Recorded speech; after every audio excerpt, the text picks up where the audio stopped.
Dale, meus brothers! Vamos para mais uma, como sempre, direto e reto. Eu sou Maurício Guartelá. E no vídeo de hoje, cara, nós vamos falar sobre o seguinte, velho. Tá na hora de sair da Sony, tá na hora de abandonar a Sony. Dá vontade, dá uma coceirinha, tá? Vamos lá. A pergunta que não sai da minha cabeça.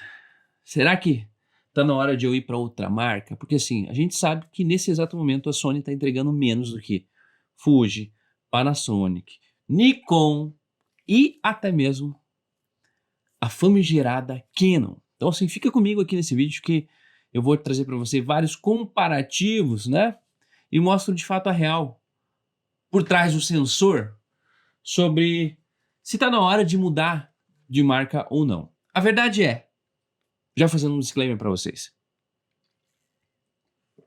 toda câmera é boa, brother. Hoje não existe câmera ruim. Hoje todas as câmeras têm sistema de autofoco bizarro. Cara, hoje todas as câmeras têm um ISO excelente. Hoje tem lentes incríveis. A mirrorless mudou o mundo. Então a verdade é essa, tá? Toda a câmera é boa.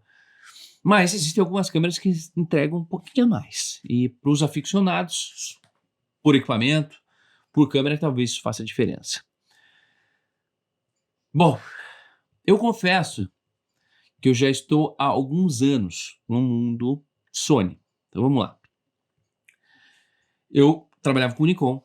Cara, eu tinha top de linha na Nikon, tinha D800, D750, duas full frame, eu tinha 70-200, 24-70, 16-35, tudo 2.8, tinha Trinity, ele tinha 50-1.4 da Nikon, DSLR, tive a 200mm f2.0, uma lente incrível da Nikon.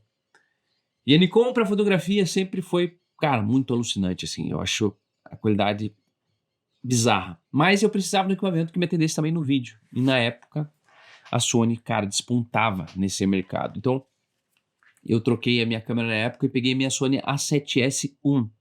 Pensa, brother, eu peguei a Sony A7S1, isso faz 7, 8 anos, então. Desde então eu tô com a Sony. Então por isso que eu falo que às vezes eu sinto uma necessidade, que às vezes eu tô com uma vontadezinha de trocar, pra ser muito sincero pra você. Mas vamos, de fato, para comparativos, né? Vamos trazer aqui um bloco específico, trazendo comparativo e algumas verdades fundamentadas sobre o que nós temos hoje de tecnologia disponível. Vamos falar ponto 1, tá? Tecnologia de sensores e o desempenho de vídeo. A Sony ainda domina a questão do autofoco e qualidade em baixa luminosidade, né? Então tem sensores renomados, por exemplo, a Sony A7S3 é uma câmera bizarra. Mas, quando a gente compara com a Panasonic Lumix S5 II, ela vem com excelente custo-benefício, então quanto essa câmera custa, barra o que ela entrega. Então ela faz um vídeo de 6K, ela tem um corpo full frame e uma estabilização, meu irmão, bizarra. Então assim, quando a gente bota isso na balança, pesa um pouquinho. Ponto número 2, recursos híbridos e criatividade. Então assim, por exemplo, vamos trazer um outro panorama aqui, uma marca que eu sou apaixonado. Fujifilm, a Fujifilm X-T5 e tem vários outros modelos ainda mais atuais. A Fuji X-T5 é uma câmera um pouco mais antiga, mas ela continua ainda muito forte em 2025. Se você quer uma APS-C tipo super poderosa. E o que mais eu acho interessante na Fuji é a questão da simulação de filmes, né? Que é único, que é específico da Fuji. As cores da Fuji são maravilhosas e isso acaba agilizando muito o workflow de quem quer fazer uma fotografia um pouco mais prática. Então acho que esse é um outro ponto muito interessante para ser analisado. Ponto número 3. E esse é um dos pontos que eu acho que é o calo da Sony. Atualizações e suporte ao usuário. Então, assim, quando a gente olha a comunidade do mundo Sony, a gente vê muitas reclamações quanto à falta de suporte contínuo, atraso de firmware para certos modelos da Sony, então as atualizações, alguns problemas, por exemplo, de atualização para a Sony A7S3, ou até para a ZV-10, ou até para outras câmeras que algumas pessoas que relatam que fizeram atualização e a câmera parou de funcionar. Então, acho que essa falta de suporte para a comunidade, para o usuário, Sony faz diferença. Nós tínhamos a Sony no Brasil, a Sony saiu do Brasil, acho que voltou novamente, então acho que isso também é um ponto muito importante. Ponto número 4, ergonomia e experiência de uso. Aí eu acho que nesse aspecto, cara, quando a gente fala de ergonomia, acho que a Sony disparada é uma das piores, brother. Então assim, alguns usuários relatam que a Sony parece ser assim uma câmera meio que sem alma, né? Uma ergonomia muito ruim, enquanto câmeras, por exemplo, como a Nikon, uma pegada absurda, uma ergonomia maravilhosa. A Canon, a câmera se encaixa literalmente na sua mão, né? Até mesmo a Fuji, elas acabam entregando uma experiência mais, digamos assim, apaixonante para o usuário, né? Então a Fuji, pô, linda, aquelas câmeras maravilhosas, botões incríveis. Então, assim, a ergonomia e a experiência do uso da câmera da Sony, ao meu ver, ela ficou um pouquinho ultrapassada. Se eu levar em consideração, por exemplo, a minha câmera que está me filmando nesse momento, a Sony A7C, é uma câmera muito simples, uma câmera muito quadrada, uma ergonomia muito ruim, tá? Então acho que nesse ponto a Sony acaba perdendo, cara. Quando você pega a experiência de uso mesmo e ergonomia, outras câmeras acabam estando muito à frente. Ponto número 5, meus brothers, valor barra performance. O pacote custo-benefício, né? O que ela cobra, o que ela entrega. E aí que acho que é o mais bizarro, cara. Você olha, por exemplo, uma Nikon Z5 Mark II, foi lançada agora em abril de 2025. Ela veio com uma IBIS, com uma estabilização de sensor maravilhosa, um autofoco melhorado, insano. 4K sem crop, por um preço muito competitivo de $1.700. E aí, cara, a câmera é muito boa, brother. É uma câmera sensacional, uma câmera muito boa. A Nikon Z6, por exemplo, Mark III, cara, essa impressiona, porque ela faz vídeo a 6K a 60 frames, 4K a 120 frames, ProRes, cara, com uma ergonomia excelente, e as lentes da Nikon maravilhosas. Então, assim,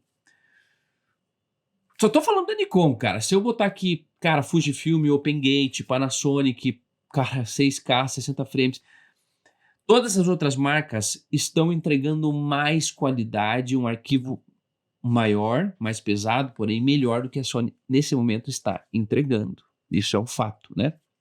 Então, quando você leva em consideração essa questão do valor barra performance e o custo-benefício como um todo, a Sony ainda tem preços muito altos, entregando um pouco menos que as outras, por um preço mais competitivo. Então,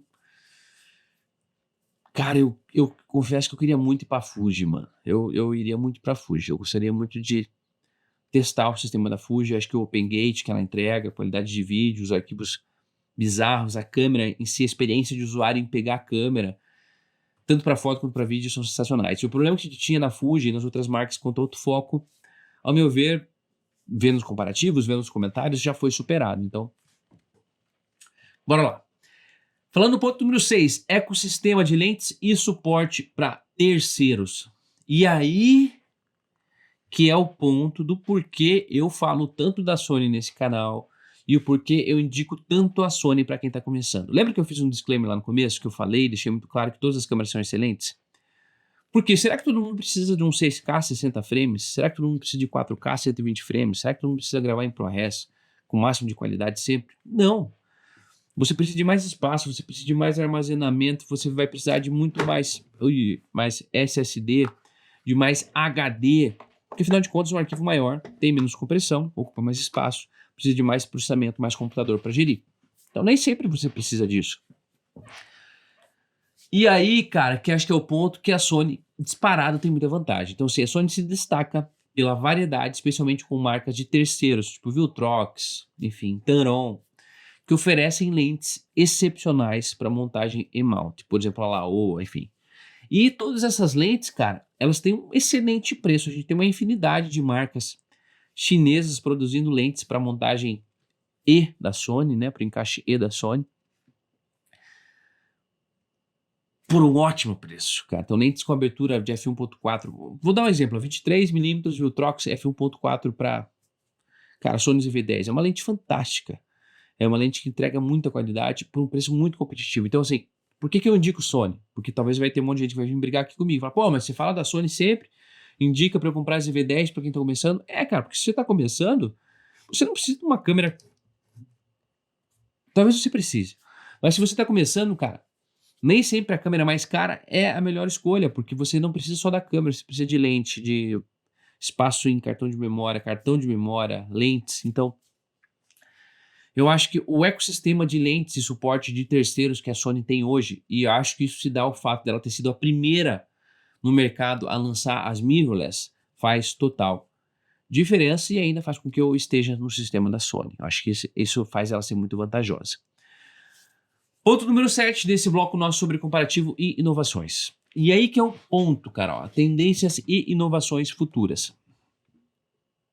E aí que é a jogada de mestre. Por isso que eu acho que é sempre bom você esperar um pouquinho antes de migrar. Porque migrar de marca, eu já fiz isso uma vez, migrar de marca você vai sempre perder dinheiro, brother. Você vai sempre perder grana. Então, a Sony, eu já falei, gravei vídeos disso aqui no canal também, segundo os rumores.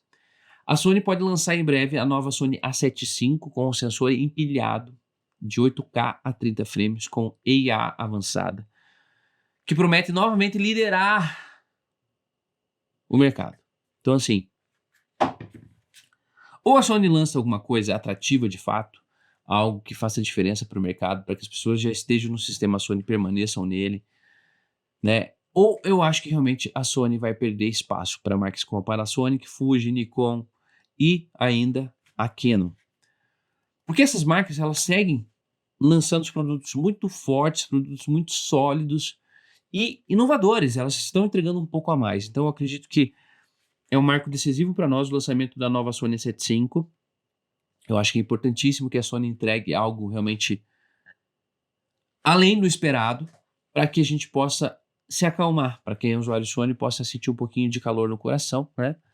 E não saia da Sony. Mas vamos lá. Antes de tudo, se você quiser aprender fotografia comigo, se você está buscando aprender sobre câmera, você sabe a importância de estar estudando. E para isso eu fiz um curso, para isso eu tenho meus cursos que é para te ajudar, meu irmão, para te dar um atalho, que é foto do básico até o profissional, onde eu te ensino tudo, meu irmão. Te ensino tudo, como viver da fotografia, como mexer na tua câmera, então cola aqui na proposta. Dá uma conferida. E ainda tem meu curso que é edição com alma e com propósito. Se você quiser editar topzera, meu irmão, fotografia, dá uma olhada no meu curso. Tenho certeza que vai ser um prazer ter você como meu aluno e te ensinar todas as manhas e as manhãs. Fechou? Bom, vou sair da Sony? Será que é hora de sair da Sony? Depende. Se você busca ergonomia, cores com melhor qualidade, um custo-benefício, talvez as outras marcas nesse exato momento façam mais sentido. Mas se você de repente se importa de fato com a qualidade do foco ou com o mercado, que o mercado assimila, né? Eu acho que a Sony ainda manda muito bem, eu acho que a Sony entrega muita coisa, eu realmente me sinto tentado a sair dela, mas sempre tem algo que me trava e me segura. Tem um setup de lentes incrível, tenho 2 corpos de câmera, tenho muita bateria, já estou habituado com um Sony. Então, mais um dia, mais dois, nós até a próxima. Se você gostou desse vídeo, não deixe de se inscrever no canal, ativa as notificações e é nóis, tamo junto. Mais um dia, mais $1. Espero que a Sony, ou a Fuji, ou a Panasonic, ou a Nikon não leve meus dólares. Tamo junto.